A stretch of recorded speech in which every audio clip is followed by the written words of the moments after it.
तो मैंने दो क्वेश्चन आपको सेंड किए हैं, क्वेश्चन नंबर 27 और 28। ये ममता ने पूछे हुए हैं और ये एनसीईआरटी क्वेश्चन है। मैं इसको बताने की इच्छा रखता हूँ और इसको बताऊंगा। तो क्वेश्चन नंबर 27 एनसीईआरटी का है। एनसीईआरटी का क्वेश्चन नंबर 27 देखिए, क्वेश्चन में क्या कह रहा है। A galvanometer coil has a resistance of 12 ohm and the meter shows full deflection for a current of 3 milliampere. How will you convert the meter into a voltmeter of range 0 to 18 volt? और इस तरह के questions आपके board exam में आते भी हैं। मैंने कहा था गैल्वेनोमीटर बहुत इंपॉर्टेंट है। गैल्वेनोमीटर से या तो थ्योरी या फिर न्यूमेरिकल आना कंपलसरी है। तो क्वेश्चन कह रहा है कि galvanometer coil has a resistance of 12 ohm. Galvanometer coil है, उसपे उसका रेजिस्टेंस कितना है, 12 ओम गैल्वेनोमीटर के कॉइल का रेजिस्टेंस है।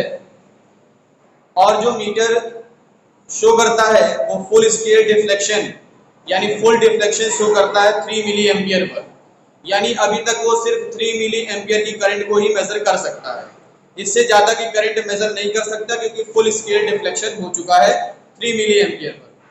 How will you convert the meter into a voltmeter? आप इस गैल्वेनोमीटर को मीटर को वोल्टमीटर में किस तरीके से कन्वर्ट करेंगे जिससे इसका रेंज 0 से 18 वोल्ट का हो। तो बेसिक मैंने बताया था कि एक गैल्वेनोमीटर है, अगर इसको चेंज करना है वोल्टमीटर में चेंज करने के लिए इसके सीरीज में या इसके पैरेलल में रेजिस्टेंस जोड़ते हैं। किस में जोड़ते हैं, सीरीज में कि पैरेलल में?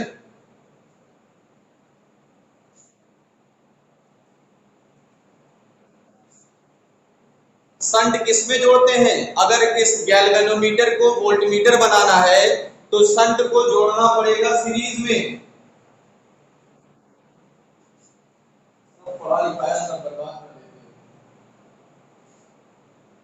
अगर गैल्वेनोमीटर को वोल्टमीटर में बदलना है तो हमें क्या करना पड़ेगा, चेंज करना पड़ेगा इस गैल्वेनोमीटर को। किस में चेंज करना पड़ेगा, वोल्टमीटर में। किस तरीके से चेंज करेंगे, तो एक शंट जोड़ेंगे। शंट किस पे जोड़ेंगे, तो सर शंट जोड़ेंगे हम सीरीज में। इसका रेजिस्टेंस मान लेते हैं R है और इसका रेजिस्टेंस हम मान लेते हैं G है। G is the resistance of galvanometer जो हमें दिया हुआ है 12 ओम। G is the resistance of galvanometer. R में फाइंड करना है कितने ओम का रेजिस्टेंस हम जोड़ देंगे सीरीज में, जिससे ये क्या बन जाएगा, सीरीज में सॉरी ये वोल्टमीटर बन जाएगा। इसमें करंट कितने एम्पियर की है, तो करंट इसमें फ्लो होती है, करंट कितनी फ्लो होती है बेटा, तो करंट इसमें फ्लो हो रही है कितने मिली एम्पियर की, 3 मिली एम्पियर की करंट फ्लो हो रही है। कितनी मिली एम्पियर की, 3 मिली एम्पियर की करंट फ्लो हो रही है। यानी I की वैल्यू कितनी हो जाएगी, I की वैल्यू हो जाएगी हमारी 3 × 10⁻³ एम्पियर। 3 × 10⁻³ एम्पियर इतने करंट फ्लो होगी। अब इसमें बताइए कॉन्सेप्ट क्या बताया गया था, गैल्वेनोमीटर को अगर वोल्टमीटर में चेंज करेंगे तो इसके लिए क्या कॉन्सेप्ट बताया गया था।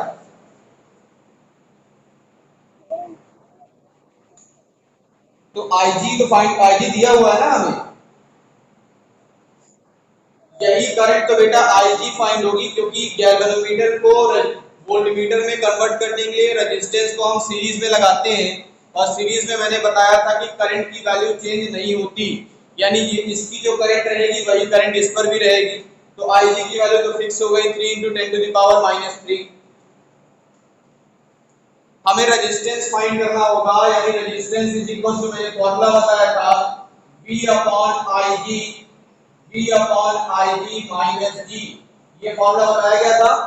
ये फार्मूला किसका था, जब हम गैल्वेनोमीटर को वोल्टमीटर में कन्वर्ट करेंगे। वोल्टमीटर की रेंज होनी चाहिए 18 वोल्ट, करंट कितनी होनी चाहिए 3 × 10⁻³ एम्पियर और गैल्वेनोमीटर का जो वोल्टमीटर रेजिस्टेंस दिया है वो 12 ओम रेजिस्टेंस दिया हुआ है।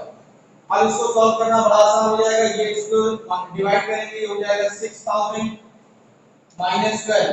6000 में से 12 माइनस करेंगे तो 5900 88 ओम का रेजिस्टेंस आपको सीरीज में जोड़ना पड़ेगा वोल्टमीटर में कन्वर्ट करने के लिए, जिसकी रेंज 0 से 18 वोल्ट की होगी। ये आपका आंसर होगा। समझ में आया?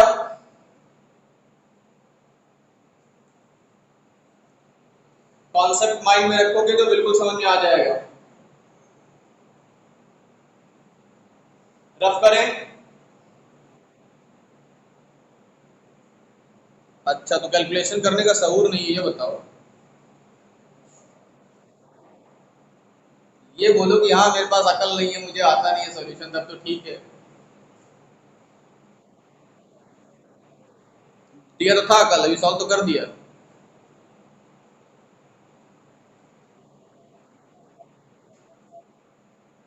सॉल्यूशन बताया तो ये 18/3 into 10 to the power -3 - 12, यही तो लिखा था।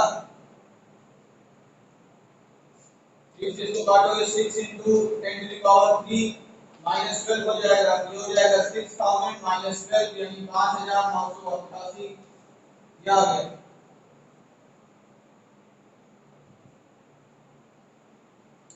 तुमको एलसीएम लेने की, एलसीएम लेने के बाद गलत तरीके से काटने की, एकदम अंदर से कुछ पता नहीं क्या हो रहा था तुम्हें। एलसीएम लियो, ठीक है लियो, लेकिन गलत गलत तरीके से काट दियो। 10 टू द पावर -3 ऊपर, 10 टू द पावर -3 काट दियो, गलत है। ऐसे नहीं कटता। चलो next question, question number 28। A galvanometer coil has a resistance of 15 ohm. एक गैल्वेनोमीटर कॉइल है जिसका रेजिस्टेंस 15 ओम है। And a meter shows full deflection of current 4 milli ampere. और मीटर जो है वो फुल स्केल डिफ्लेक्शन शो करता है 4 मिली एम्पियर पर। What? How will you convert the meter into a meter of range 0 to 6 ampere? तो आप इस मीटर को, गैल्वेनोमीटर को एमीटर में कैसे चेंज करेंगे जिसका रेंज 0 से 6 एम्पियर होना चाहिए? तो चलिए डायग्राम पहले बनाते हैं, डायग्राम से समझने की कोशिश होगी। ये गैल्वेनोमीटर है, यहां पर करंट आती है, यहां से करंट आई, लेकिन इस पर कितना करंट शो होगा? इस पर करंट शो होगा Ig, जो इसका फुल डिफ्लेक्शन शो करेगा। अब हम क्या करते हैं, गैल्वेनोमीटर को एमीटर में बदलने के लिए शंट लगाते हैं पैरेलल में, और पैरेलल में शंट का रेजिस्टेंस हम S मान लेते हैं। इस पर कितनी करंट जाएगी? तो इस पर करंट जाती है सर I माइनस Ig। इस पर कितनी करंट जाएगी? I माइनस Ig करंट जाएगी। I की वैल्यू कितनी होगी? I की वैल्यू कहा जा रहा है 6 एम्पियर चाहिए। इस I की वैल्यू कितनी चाहिए? 6 एम्पियर चाहिए। इसकी वैल्यू 6 एम्पियर, तो I की वैल्यू हो गई 6 एम्पियर। लेकिन Ig कह रहा है बहुत छोटी सी करंट है, बहुत छोटी सी करंट कितनी? 4 मिली एम्पियर की करंट पर ही फुल डिफ्लेक्शन शो कर देता है। तो 4 × 10 टू द पावर -3 एम्पियर हो जाएगा। ये इसकी वैल्यू हो गई। गैल्वेनोमीटर का रेजिस्टेंस आपको दिया हुआ है, कितना ओम दिया हुआ है? 15 ओम दिया हुआ है। आपसे क्या पूछ रहा है कितने ओम का रेजिस्टेंस जोड़ा जाए जिससे ये मीटर में बदल जाए? चलिए मीटर बदलने के लिए फॉर्मूला लगाते हैं। मैंने बताया था कि इस कंडीशन पर इसका वोल्टेज और इसका वोल्टेज सेम होना चाहिए, दोनों का पोटेंशियल डिफरेंस सेम होगा क्योंकि पैरेलल वाइज जोड़ा गया है। पोटेंशियल डिफरेंस सेम होने का मतलब है कि Ig को G से मल्टीप्लाई कर दीजिए और I माइनस Ig को मल्टीप्लाई कर दीजिए S के साथ। तो S इज इक्वल टू आ जाएगा Ig * G divided by I minus Ig। Value put करते हैं तो Ig की value 4 × 10 to the power -3 × 15। I की वैल्यू कितनी है? 6 है, और माइनस करते हैं 4 × 10 टू द पावर -3 के साथ। ये कैलकुलेशन करने पर आपको वैल्यू मिल जाएगी। तो कैलकुलेशन करते हैं, देखते ही हो जाएगा 60 × 10 to the power -3 divided by, इसको लिख सकते हैं 6 - 4/1000। एलसीएम लेंगे तो हो जाएगा 60 × 10 to the power -3 divided by 6000 - 4/1000। अब ये 1000 रिवर्स करके ऊपर पहुंचेगा तो हो जाएगा ये दिखेगा कितने में? इधर कर रहे हैं, ये वैल्यू हो जाएगी आपकी, जब 1000 को रिवर्स करके ऊपर पहुंचेगा तो वैल्यू हो जाएगी 60 × 10 to the power -3 × 10 to the power -3 10 to the power -3 into 10 to the power 3, 1000 को लिख सकते हैं 10 to the power 3 divided by 6000 minus 4, 6000 में से 4 माइनस करेंगे तो 5996 आ जाएगा। इससे इसको कैंसिल कर देंगे, हो जाएगा 60/5996। इसको डिवाइड कर लीजिएगा, यही रेजिस्टेंस होगा और इतने रेजिस्टेंस आपको लगाना पड़ेगा पैरेलल में, जिससे वो गैल्वेनोमीटर एमीटर में चेंज हो जाएगा हमारी डिजायर्ड रेंज का। समझ में आया?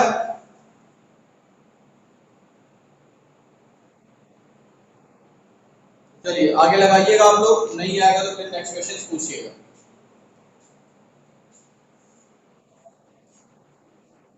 बाकी भी कौन से 3 क्वेश्चन थे तुम्हारे?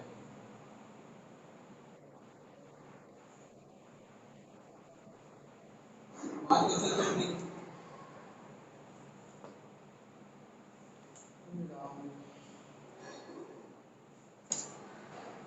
और कौन से क्वेश्चन थे?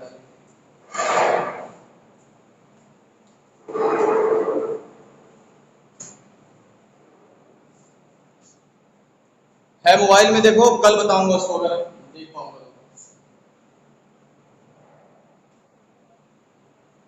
होंगे तो व्हाट्सएप पे पड़ा होगा तो कल देखकर।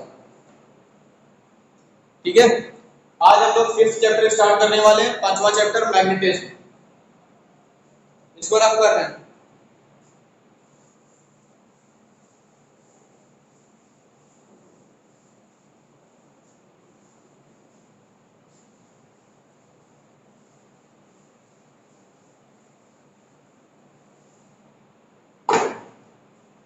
बहुत स्लो चल रहे हैं हम लोग।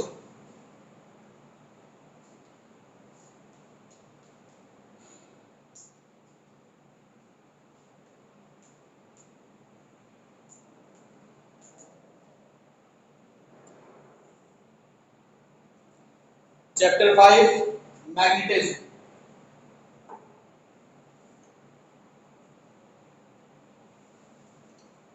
तो मैग्नेटिज्म क्या है बेटा? सबसे पहले मैग्नेटिज्म में क्या जानना होगा? मैग्नेट्स के बारे में जानना है। इस चैप्टर में ज्यादा कुछ है नहीं खास, छोटी छोटी चीजें हैं जिनको आपको पढ़ना जरूरी है। डेफिनेशंस हैं, छोटी छोटी डेफिनेशंस हैं, उनको जानना जरूरी है। ठीक है, वो छोटी छोटी चीजें ही है, इस चैप्टर में कोई खास है नहीं, क्योंकि मैग्नेटिज्म अर्थ मैग्नेटिज्म के बारे में इसी चैप्टर में दिया हुआ है। अर्थ मैग्नेटिज्म हमें पढ़ना है, बट मैग्नेटिक मटेरियल्स पहले पढ़ना होता था, चैप्टर में था, बट इस साल ड्यू टू कोविड-19 मैग्नेटिक मटेरियल का पूरा कॉन्सेप्ट इस चैप्टर से हटा दिया गया है। मैग्नेटिक मटेरियल का मतलब आपको पढ़ना था पहले types of substances according to the magnetic property. Magnetic property के बेस पर सब्सटेंस को 3 पार्ट्स में डिवाइड किया गया था, डायमैग्नेटिक, पैरामैग्नेटिक और फेरोमैग्नेटिक। ये सब सारी चीजें अब आपको नहीं पढ़नी, ये कोर्स से हटा दिया गया। तो आपको अब पढ़ना क्या है?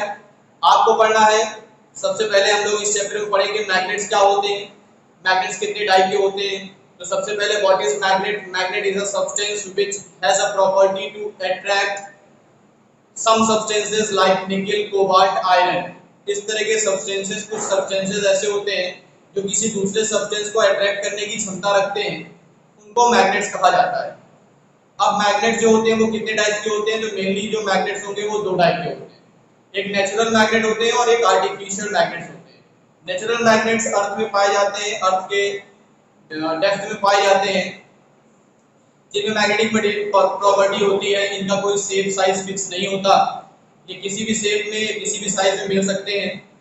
इस तरह के मैग्नेट्स खुदाई करने के समय, यानी जब हम अर्थ की डीप में खुदाई करते हैं तो वहां पर मिलते हैं, खास करके जहां पर कोल माइंस वगैरह होती है, गोल्ड माइंस है और कोल माइंस है, वहां पर इस तरह के सब्सटेंसेस के मिलने के चांसेस ज्यादा हो जाते हैं। फिर होते हैं आर्टिफिशियल मैग्नेट्स। आर्टिफिशियल वो मैग्नेट्स होते हैं जो मैन मेड होते हैं, ह्यूमन बीइंग्स बनाते हैं उन मैग्नेट्स को, और वो मैग्नेट्स फिक्स शेप और साइज के होते हैं, यानी उनका शेप साइज सारी चीजें फिक्स होती हैं। उनको बनाया जाता है अपने अकॉर्डिंग टू अवर यूज, अपने यूज की वजह से, अपने यूज के अकॉर्डिंग उसको बना सकते हैं, शेप और साइज उसको दे सकते हैं, जैसा हम चाहते हैं वैसा शेप और वैसे साइज और वैसा स्ट्रेंथ। मैग्नेट्स की वैसी स्ट्रेंथ भी हमें जरूरत पड़ जाती है कि उतने कम साइज में ज्यादा स्ट्रेंथ की जरूरत होती है, तो हम उसके अकॉर्डिंग हम बना सकते हैं अपने हिसाब से। हम क्या मैन मेड होते हैं, कंपनीज बनाती हैं। बार मैग्नेट्स होते हैं, हॉर्स शू मैग्नेट होता है, सिलेंड्रिकल मैग्नेट होता है। मेनली ये 3-4 टाइप के मैग्नेट्स होते हैं जो आप लोग पढ़ते भी हैं। बार मैग्नेट सबसे ज्यादा पढ़ाया जाता है, उसके बाद सिलिंड्रिकल मैग्नेट्स भी पढ़ाए जाते हैं, थोड़ा बहुत पढ़ाया जाएगा सिलिंड्रिकल मैग्नेट्स के बारे में आपको, जैसे सोलेनोइड पढ़ाया गया था, टोरॉइड पढ़ाया गया था। तो सोलेनोइड और टोरॉइड क्या थे, एक तरीके से सिलिंड्रिकल मैग्नेट्स थे। उसके बाद फिर आपको बार मैग्नेट सबसे ज्यादा पढ़ाया जाएगा, सबसे ज्यादा आप डिस्कस करते हो बार मैग्नेट्स के बारे में ही डिस्कस करते हो। हॉर्स शू मैग्नेट का यूज जैसे मैंने बताया था गैल्वेनोमीटर बनाने में हॉर्स शू मैग्नेट का यूज किया जाता है। हॉर्स शू मैग्नेट का यूज बहुत जरूरी हो जाता है जब जनरेटर बनाया जाता है। डायनेमो डायनेमो नहीं सॉरी जनरेटर के अंदर, चाहे वो इलेक्ट्रिक जनरेटर हो, एसी जनरेटर हो, चाहे वो डीसी जनरेटर, दोनों टाइप के जनरेटर में हॉर्स शू मैग्नेट का यूज किया जाता है। तो इस तरीके से हम लोग जानते हैं कि मैग्नेट्स का यूज कहाँ पर है। मैग्नेट्स का यूज आप जानते हो, सर्कुलर मैग्नेट्स भी बनाए जाते हैं, सिलिंड्रिकल मैग्नेट जिसे कहते हैं। आप लोग देखे होंगे स्पीकर्स में मैग्नेट लगे होते हैं पीछे साइड, बीच में होल होता है और सिलिंड्रिकल शेप का होता है, कॉइन जैसा होता है वो। अगर उस तरह से देखो तो आप सिलिंड्रिकल जैसा उसको देख सकते हैं। तो इस तरह के सर्कुलर मैग्नेट्स भी बना दिए जाते हैं, कुछ यूजेस में आते हैं, ये कुछ यूज में आएंगे। ये टोरॉइड के जैसे काम करता है, टोरॉइड में सर्कुलर होता है, सर्कुलर ना करके ऊपर और नीचे से फ्लैट होता है, सिलिंड्रिकल शेप का होता है, बस फर्क इतना है। तो ये मैग्नेट की प्रॉपर्टीज, ये मैग्नेट के पार्ट्स थे, मैग्नेट के टाइप्स आप जानते हो मैग्नेट के टाइप। फिर यहाँ पर हम लोग पढ़ेंगे मैग्नेटिक डायपोल। जिस तरह से हम लोगों ने पढ़ा था इलेक्ट्रिक डायपोल, वैसे हमें पढ़ना है magnetic dipole. What is magnetic dipole? Just like electric dipole, जैसे हम लोगों ने इलेक्ट्रिक डायपोल को पढ़ा था, when two equal and opposite charges are placed very close to each other, then the system is called electric dipole। यानी जब दो इक्वल चार्जेस के अपोजिट डायरेक्शन के, अपोजिट नेचर के दो चार्जेस को आपस में बहुत पास रख दिया जाता है, तो इस तरीके से जो सिस्टम क्रिएट होता है उसको इलेक्ट्रिक डायपोल कहते हैं। उसी तरीके से जब नॉर्थ पोल और साउथ पोल, देखिए दोनों का नेचर अलग है, नॉर्थ पोल का नेचर अलग है, साउथ पोल का नेचर अलग है, बट दोनों की स्ट्रेंथ अगर सेम हो और दोनों एक दूसरे से बहुत स्मॉल डिस्टेंस पर रखे हो, तो इस तरह के सिस्टम को मैग्नेटिक डायपोल कहा जाता है। फिर जिस तरह से हम लोगों ने इलेक्ट्रिक डायपोल मूवमेंट पढ़ा था, उसी तरीके से हमें मैग्नेटिक डायपोल मूवमेंट भी पढ़ना होगा, जानना होगा कि मैग्नेटिक डायपोल मूवमेंट क्या होता है। फिर हम लोगों ने इलेक्ट्रिक डायपोल की कारण से इलेक्ट्रिक फील्ड पढ़ा था, electric field due to electric dipole at axial position and equatorial position. तो उसी तरीके से हमें यहाँ पर मिलने वाला है magnetic field due to magnetic dipole at an axial position and at an equatorial position. फिलहाल ये दोनों टॉपिक आपके कोर्स से हटा दिए गए, यानी electric magnetic field due to magnetic dipole at an axial position और इक्वेटोरियल पोजीशन आपको नहीं पढ़ना है। फिर जैसे हम लोगों ने इलेक्ट्रिक डायपोल को इलेक्ट्रिक फील्ड में रखा था, तो इलेक्ट्रिक डायपोल इलेक्ट्रिक फील्ड में रखने के कारण से मूव करना स्टार्ट हो गया था, रोटेट करना स्टार्ट हो गया था, यानी उस पर एक टॉर्क वर्क करने लगा था। उसी तरीके से अगर हम मैग्नेटिक डायपोल को मैग्नेटिक फील्ड में रख देंगे, तो मैग्नेटिक डायपोल पर भी एक टॉर्क लगेगा, वो टॉर्क हमें फाइंड करना होगा इस चैप्टर के अंदर। उसके बाद फिर हम अर्थ मैग्नेटिज्म से रिलेटेड कुछ छोटे छोटे टॉपिक्स पढ़ेंगे, कुछ छोटे छोटे टर्म्स पढ़ेंगे। उन टर्म्स की डेफिनेशन याद करना जरूरी है, क्योंकि उन डेफिनेशन में से एक डेफिनेशन आपके बोर्ड एग्जाम्स में कंपल्सरी पूछी जाती है। एक डेफिनेशन पूछी जाएगी, ये कंफर्म है। लगभग 10 से 12 डेफिनेशंस हैं और 10 से 12 डेफिनेशंस में आपको एक डेफिनेशन कंपल्सरी फिक्स है कि एक नंबर को आना तय है। तो आप उसमें से सारी डेफिनेशंस रटनी होंगी, आपको सारी डेफिनेशंस पढ़नी होंगी, एक डेफिनेशन आपको दे करके जाएगा। फिर उसके बाद अर्थ मैग्नेटिज्म क्या होता है, अर्थ के मैग्नेटिज्म किस तरह से वर्क करते हैं, न्यूट्रल पॉइंट्स क्या होता है, इन सब चीजों के बारे में पढ़ने वाले हैं। एट लास्ट इस चैप्टर के लास्ट में हम लोग एक टॉपिक पढ़ेंगे अर्थ मैग्नेटिज्म से, यानी हम किसी मैग्नेट को अगर हम हीट करते हैं, गर्म करते हैं, तो किसी मैग्नेट को परमानेंट मैग्नेट कैसे बना सकते हैं, इसके बारे में पढ़ेंगे। और एक टॉपिक होगा हाइरेस्टिस, जिसे कहते हैं हाइरेस्टिस लॉस, वो हम लास्ट टॉपिक पढ़ेंगे और इस चैप्टर को खत्म करेंगे। ठीक है, तो ये ओवरव्यू था कि इस चैप्टर में हमें क्या क्या पढ़ना है। ये एक ओवरव्यू था इस चैप्टर में हमें क्या क्या चीजें पढ़नी है, क्या क्या हेडिंग्स हमें टच करनी है। किसी को कोई डाउट हो, कोई समस्या हो तो पूछ सकते हैं कभी भी। ये चैप्टर लगभग थ्योरी है, लगभग क्या पूरा ही थ्योरी समझ लो, बहुत कम डेरिवेशन है इसमें। इसमें न्यूमेरिकल है ही नहीं ज्यादा, सिर्फ अर्थ मैग्नेटिज्म से रिलेटेड जो टॉपिक पढ़ाया जाएगा, अर्थ मैग्नेटिज्म से रिलेटेड, उसमें दो फॉर्मूले हैं, वो दो फॉर्मूले से रिलेटेड क्वेश्चंस आते हैं, अदरवाइज इसमें से कोई क्वेश्चंस नहीं आता। इस चैप्टर के न्यूमेरिकल्स इतने इंपॉर्टेंट नहीं है जितने बाकी सारे इससे पहले वाले चैप्टर के magnetic effect of electric current के न्यूमेरिकल्स जितने इंपॉर्टेंट है, इस चैप्टर के न्यूमेरिकल्स उतने इंपॉर्टेंट नहीं है। बट ये नहीं कह सकते कि बिल्कुल इंपॉर्टेंट नहीं है, इंपॉर्टेंट है बट उतने इंपॉर्टेंट नहीं है जितने इससे प्रीवियस चैप्टर के थे, फोर्थ चैप्टर के थे। फिफ्थ चैप्टर के न्यूमेरिकल में सिर्फ एक टॉपिक आपका मेन इंपॉर्टेंट है, वो होगा अर्थ मैग्नेटिज्म से रिलेटेड। जब अर्थ मैग्नेटिज्म के horizontal component of earth magnetism और vertical component of earth magnetism पढ़ाया जाएगा, तो उससे बेसिस पर कभी कभार एक दो न्यूमेरिकल्स पूछे जाते हैं। बोर्ड एग्जाम्स में इसके न्यूमेरिकल्स बहुत कम पूछे गए हैं, और पूछा भी गया तो 2 साल 3 साल का गैप करके पूछा जाता है, डायरेक्टली नहीं पूछा जाता। ठीक है, और किसी को कोई डाउट कुछ पूछना है इस चैप्टर से रिलेटेड?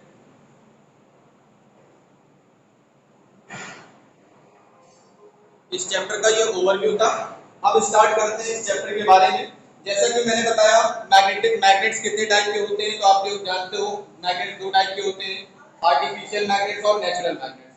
तो इसके बारे में ज्यादा जानकारी देने की मुझे जरूरत है नहीं, आपको पढ़ना ये है basic properties of bar magnets. Bar magnet की कुछ प्रॉपर्टीज होती हैं, तो बार मैग्नेट की क्या प्रॉपर्टीज होती हैं, तो हम प्रॉपर्टीज ऑफ बार मैग्नेट पढ़ेंगे। सबसे पहले आज का टॉपिक होगा, first topic, properties of bar magnet. Bar magnets की प्रॉपर्टीज क्या होती हैं? कुछ लोग जानते भी होंगे प्रॉपर्टीज बार मैग्नेट्स की। पहली प्रॉपर्टी क्या होती है, दे हैव अट्रैक्टिव प्रॉपर्टी। इनमें कौन सी प्रॉपर्टी है, अट्रैक्टिव प्रॉपर्टी होती है। और साथ ही साथ कौन सी प्रॉपर्टी होती है, अट्रैक्टिव के साथ साथ दूसरी प्रॉपर्टी होती है डिस्ट्रक्टिव प्रॉपर्टी या डायरेक्टिव प्रॉपर्टी। एक फिक्स डायरेक्शन होती है इसकी, एक डायरेक्टिव प्रॉपर्टी होगी। इस प्रॉपर्टी को हम लोग पढ़ेंगे, डायरेक्टिव प्रॉपर्टी। अभी मैं एक्सप्लेन कर रहा हूं उसको क्या होती है डायरेक्टिव प्रॉपर्टी। तो डायरेक्टिव प्रॉपर्टी के बाद पढ़ेंगे हम लोग कि लाइट पोल्स क्या करते हैं, like poles repel each other and unlike poles attract। ये काम करते हैं, ये प्रॉपर्टी होती है। और लास्ट प्रॉपर्टी, इसके बाद एक प्रॉपर्टी और है कि मैग्नेटिक यानी magnets always exist in pairs. जो मैग्नेट पोल्स होते हैं वो हमेशा किसमें एग्जिस्ट करते हैं, मैग्नेटिक पोल्स हमेशा पेयर्स में होते हैं। और एक लास्ट प्रॉपर्टी हम लोग पढ़ेंगे, वो होगी मैग्नेटिक इंडक्शन। मैग्नेटिक इंडक्शन, ये सभी प्रॉपर्टी अब मैं एक एक करके एक्सप्लेन करने वाला हूं। सभी प्रॉपर्टीज को हम एक्सप्लेन करने वाले हैं। चलिए पढ़ते हैं सभी प्रॉपर्टीज को। पहली प्रॉपर्टी ये है अट्रैक्टिव प्रॉपर्टी, यानी मैग्नेट्स में क्या होती है, अट्रैक्टिव प्रॉपर्टी होती है। अट्रैक्टिव प्रॉपर्टी का मतलब ये है कि वो आयरन, निकेल, कोबाल्ट, इन सब सब्सटेंसेस को एक्सेट्रा और भी सब्सटेंसेस हैं, इन सब सब्सटेंसेस को मेनली हम लोग 3 सब्सटेंसेस ही पढ़ते हैं, आयरन, निकेल और कोबाल्ट। तो ये 3 सब्सटेंसेस आप मेनली देखते हो कि इसको ये क्या करते हैं, अट्रैक्ट करते हैं। तो इनमें कैसी प्रॉपर्टी होती है, अट्रैक्टिव प्रॉपर्टी होती है। दूसरा डायरेक्टिव प्रॉपर्टी। डायरेक्टिव प्रॉपर्टी का मतलब ये है कि अगर हम किसी बार मैग्नेट को लेते हैं और बार मैग्नेट को फ्रीली सस्पेंड कर देते हैं, सस्पेंड का मतलब लटका देते हैं, एक धागे की सहायता से आप एक मैग्नेट को बांध दीजिए और मैग्नेट को बांध करके ऐसे हैंग कर दीजिए, लटका दीजिए, तो आप ये देखेंगे कि जो मैग्नेट होता है वो हमेशा एक ही डायरेक्शन में आके रुकेगा। यानी आप मैग्नेट को डिस्टर्ब कर दीजिए, कुछ देर के लिए छोड़ दीजिए तो मैग्नेट फिर से स्टेबल हो जाएगा, फिर से रुक जाएगा, और आप ये देखेंगे कि वो हमेशा एक ही डायरेक्शन में आके रुकता है।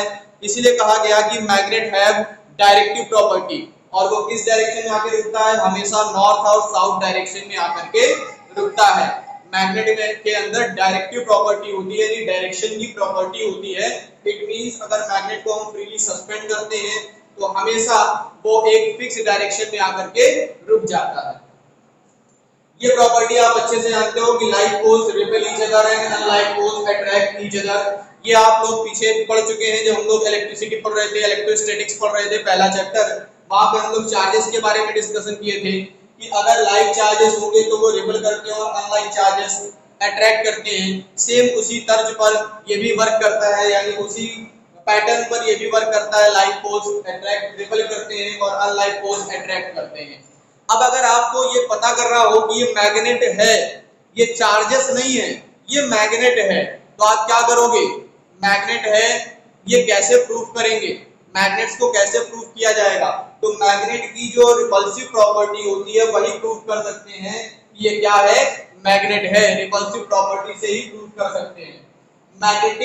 Magnets always exist in pair. जो मैग्नेटिक होती है, मैग्नेटिक पोल्स होते हैं, वो हमेशा किस में एग्जिस्ट होते हैं, एग्जिस्ट करते हैं, हमेशा पेयर्स में एग्जिस्ट करते हैं। यानी किसी भी मैग्नेट को आप लेते हो, किसी भी बार मैग्नेट को लेते हो, तो ऐसा नहीं होगा कि उसमें सिर्फ साउथ पोल होगा, नॉर्थ पोल नहीं होगा, या फिर सिर्फ नॉर्थ पोल होगा उसमें साउथ पोल नहीं होगा। ऐसा कोई भी बार मैग्नेट नहीं होता। यानी एक बार मैग्नेट होगा तो उसमें नॉर्थ पोल और साउथ पोल दोनों मौजूद होंगे। सिर्फ एक पोल होना फिक्स ही नहीं है, एग्जिस्ट ही नहीं करता। लास्ट टॉपिक है, लास्ट प्रॉपर्टी है मैग्नेटिक इंडक्शन।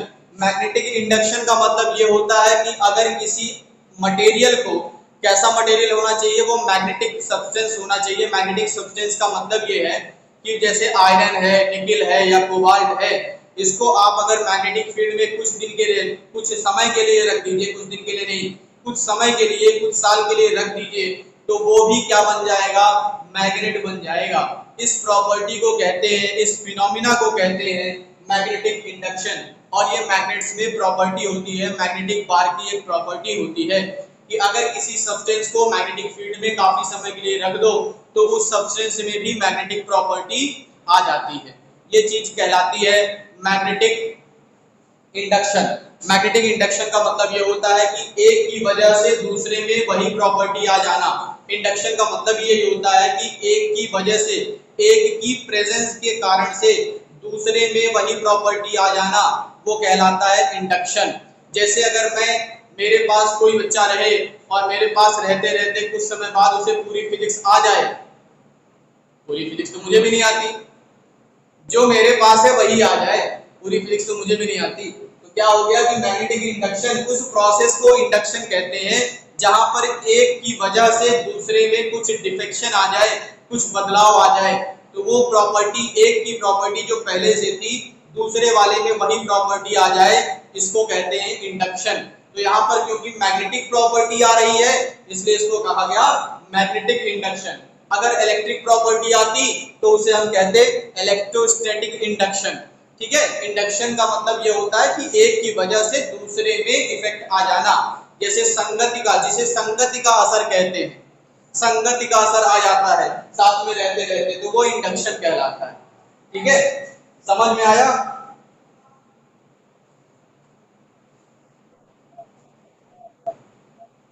लास्ट वाला बहुत अच्छे से आ गया।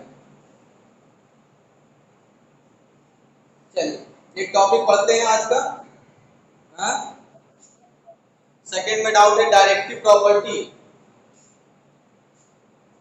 डायरेक्टिव प्रॉपर्टी का बेटा मतलब होता है कि अगर हम किसी बार मैग्नेट को फ्रीली सस्पेंड कर दें, फ्रीली सस्पेंड करने का मतलब उसको नौकरी से नहीं निकालना है, सस्पेंड का मतलब लटकाना भी होता है। तो अगर उसको हम फ्रीली लटका देते हैं और उसके बाद उसको डिस्टर्ब करते हैं, हिला देते हैं थोड़ा सा, कुछ समय बाद उसको छोड़ दीजिए, तो कुछ समय बाद वो हिलते हिलते हिलते हिलते एक फिक्स डायरेक्शन में आके रुक जाएगा। और उस डायरेक्शन को आप मेजर करेंगे तो हमेशा आप देखेंगे कि ये तो नॉर्थ और साउथ डायरेक्शन में ही आके रुक रहा है, ये तो दूसरे डायरेक्शन में रुक ही नहीं रहा है।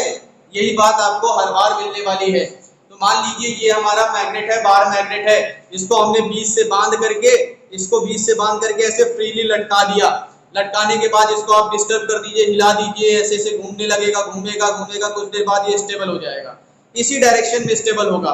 आप इसको पकड़िए, इसको पकड़ के फिर से ऐसे घुमा के इस साइड कर दीजिए, छोड़ देंगे तो कुछ समय बाद ये फिर से आकर के इसी डायरेक्शन में आके फिर से स्टेबल हो जाएगा, फिर से रुक जाएगा। इससे क्या पता चलता है कि मैग्नेट में क्या होती है, डायरेक्टिव प्रॉपर्टी होती है, यानी वो हर बार एक ही डायरेक्शन में आके ठहरता है। इस प्रॉपर्टी को कहते हैं डायरेक्टिव प्रॉपर्टी। और हुक, हाँ नॉर्थ, हाँ नॉर्थ से साउथ डायरेक्शन में ही रुकेगा, नॉर्थ साउथ डायरेक्शन में ही रुकेगा। इसीलिए इसको डायरेक्टिव प्रॉपर्टी कहा जाता है, क्योंकि ये फिक्स डायरेक्शन में आके हर बार रुकता है। अब चलिए इसके बाद का टॉपिक बहुत आसान सा टॉपिक है जो आप लोग पढ़ चुके हो, इलेक्ट्रिक डायपोल। बस वही पढ़ना है, magnetic dipole and magnetic dipole movement. एक बार फिर से याद करना है इलेक्ट्रिक डायपोल को, और आपको मैग्नेटिक डायपोल आसानी से समझ में आ जाएगा। अगर जिसको इलेक्ट्रिक डायपोल याद होगा उसको मैग्नेटिक डायपोल समझने में दिक्कत नहीं होगी। तो मैग्नेटिक डायपोल क्या है, what is magnetic dipole? Magnetic dipole and magnetic dipole movement, ये हम पढ़ने वाले हैं। कि हम पीछे पढ़ चुके हैं इलेक्ट्रिक डायपोल के साथ, तो कुछ नया नहीं है। जिसको इलेक्ट्रिक डायपोल याद होगा उसको मैग्नेटिक डायपोल बहुत आसानी से समझ में आ जाएगा। तो मान लेते हैं कि एक मैग्नेट है, एक बार मैग्नेट है। अगर इसकी स्ट्रेंथ नॉर्थ पोल और साउथ पोल दोनों की स्ट्रेंथ सेम है और दोनों एक दूसरे से छोटी डिस्टेंस पर, बहुत कम डिस्टेंस पर रखे गए हैं, दोनों एक दूसरे से बहुत कम डिस्टेंस पर, यानी डिस्टेंस बहुत कम है, और इस डिस्टेंस को हम क्या ले रहे हैं 2L, जैसा कि हम लोगों ने इलेक्ट्रिक डायपोल में लिया था। और मैंने बताया था कि इलेक्ट्रिक डायपोल में डिस्टेंस 2L क्यों ली जाती है, क्योंकि जब हम डेरिवेट करते हैं, डेरिवेशन करते समय 2L डिस्टेंस, इसका हाफ डिस्टेंस लेना पड़ता है। हाफ डिस्टेंस लेंगे तो L आएगा, और अगर पूरी डिस्टेंस L लेंगे तो हाफ डिस्टेंस L/2 आएगी। उसका कैलकुलेशन थोड़ा सा टफ हो जाएगा, तो कैलकुलेशन को इजी बनाने के लिए इसकी डिस्टेंस को हम 12 ले लेते हैं। नॉर्थ पोल इसका जो मैग्नेटिक स्ट्रेंथ होगा, उस मैग्नेटिक स्ट्रेंथ को Qm से लिखते हैं, Qm, और इसके मैग्नेटिक स्ट्रेंथ को Qm से लिखा जाएगा। दोनों के मैग्नेटिक स्ट्रेंथ को Qm से लिखा जाता है। अब मैग्नेटिक डायपोल मूवमेंट होता है, स्मॉल m से शो किया जाता है। फॉर्मूला जैसे कि हम लोगों ने पढ़ा रखा था, स्मॉल m क्या होता है फॉर्मूला, यहाँ पर होता है Qm, किसी एक पोल स्ट्रेंथ को ले लीजिए, कोई भी एक पोल स्ट्रेंथ ले लीजिए और इन दोनों के बीच की डिस्टेंस ले लीजिए, तो क्या मिल जाएगा हमें 2QML। यही तो हम लोगों ने पढ़ा था इलेक्ट्रिक डायपोल मूवमेंट में, P = 2QL होता था। तो सेम उसी तरीके से ये मैग्नेटिक डायपोल मूवमेंट मिल गया, कुछ नई चीज थी नहीं, वही पुराना था, उसी को रिवाइज करना था और कुछ था नहीं। समझ में आया? आसान है ये तो, कोई दिक्कत नहीं होनी चाहिए मेरे ख्याल से। तो मैग्नेटिक डायपोल मूवमेंट से रिलेटेड कुछ क्वेश्चंस होते हैं, वो क्वेश्चंस आप लोग लगा लीजिएगा, ठीक है। कुछ क्वेश्चंस ये, ज्यादा क्वेश्चंस इसमें नहीं है। इसके बाद नेक्स्ट टॉपिक जो है वो है magnetic field lines. Magnetic field lines, जिस तरीके से हम लोगों ने इलेक्ट्रिक फील्ड लाइंस पढ़ी थी, आपको याद होगा, फर्स्ट चैप्टर का पूरा रिवीजन होगा ये, यानी ये चैप्टर जो पढ़ रहे हो मैग्नेटिज्म, ये इलेक्ट्रोस्टैटिक्स का पूरा रिवीजन है, समझ लो। जो जो वहां पर पढ़े थे, जो टॉपिक, सारे टॉपिक्स यहाँ पर हम रिवाइज करने वाले हैं, सारे टॉपिक्स हम रिवाइज कर रहे हैं। फर्स्ट चैप्टर में जो पढ़ रखा था हम लोगों ने, मैग्नेटिक डायपोल हम लोगों ने पढ़ लिया इलेक्ट्रिक डायपोल की जगह पर, वहां पर हम लोगों ने इलेक्ट्रिक फील्ड लाइंस पढ़ी थी, यहाँ पर हम मैग्नेटिक फील्ड लाइंस पढ़ेंगे। मैग्नेटिक फील्ड लाइंस पढ़ेंगे, मैग्नेटिक फील्ड लाइंस की प्रॉपर्टीज पढ़ेंगे, जैसे हम लोगों ने इलेक्ट्रिक फील्ड लाइंस की प्रॉपर्टीज पढ़ी थी, उसी तरीके से हम लोग मैग्नेटिक फील्ड लाइंस की प्रॉपर्टीज पढ़ेंगे, है ना। वहां पर हम लोगों ने एक्सियल पोजीशन पढ़ा था मैग्नेटिक इलेक्ट्रिक फील्ड का, electric field due to electric dipole in an axial position और इक्वेटोरियल पोजीशन। हालांकि वो यहाँ पे पढ़ना नहीं है, अब आपको बोर्ड से हट गया है, इस बार बोर्ड से हटा दिया गया है। समझ में आया? तो अगला टॉपिक होगा, अगला टॉपिक होगा हमारा मैग्नेटिक फील्ड लाइंस, जो हम लोग पढ़ेंगे कल। मैग्नेटिक फील्ड लाइंस कल पढ़ेंगे, क्योंकि चैप्टर जो है, चैप्टर नहीं सॉरी, टाइम जो है वो बहुत कम है। चैप्टर तो ठीक ठाक ही है, टाइम कम है, 2 मिनट बचे हुए हैं, 2 मिनट में खत्म हो नहीं पाएगा। तो कल हम लोग पढ़ेंगे मैग्नेटिक फील्ड लाइंस और मैग्नेटिक फील्ड लाइंस की प्रॉपर्टीज, और इसके आगे के भी कुछ टॉपिक्स पढ़ेंगे, टच करेंगे, अर्थ मैग्नेटिज्म तक पहुंचने की कोशिश कल होगी हमारी, ठीक है। किसी को कोई दिक्कत?